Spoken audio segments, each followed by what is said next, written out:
Moving on, a Minnesota jury recently handed down a conviction in a high profile case of pandemic food fraud. Feeding Our Future founder, Aim Bach, was found guilty on all counts related to orchestrating a scheme that exploited federal food aid programs designed to assist children during the COVID-19 pandemic.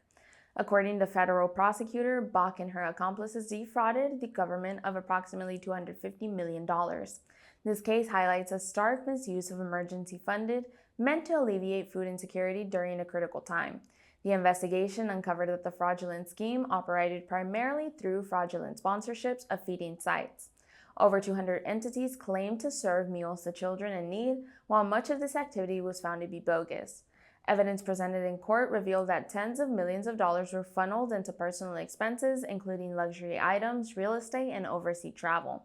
The U.S. Department of Justice highlighted this as one of the most brazen and egregious cases of its kind. Attorney Andrew Luger stated, "What we saw here was a deliberate abuse of trust during one of the hardest times in our nation's recent history."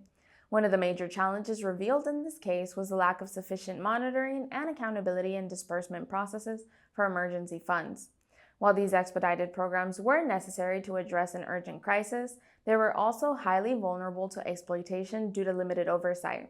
The trial emphasized the critical need for stronger safeguards and future relief initiatives, including stricter vetting procedures for participating organizations and real-time auditing to detect suspicious activities early on. The outcome of this trial serves as a stark warning to those considering the misuse of public funds. Authorities have ramped up investigations and pledged to recover as much of the stolen money as possible, with steps being taken to close procedural loopholes. This historic conviction is likely to influence how future emergency food and relief funding is structured, balancing efficiency with accountability to prevent similar abuses. Additionally, the scandal has shone a spotlight on the importance of rebuilding public trust in government programs meant to aid vulnerable populations.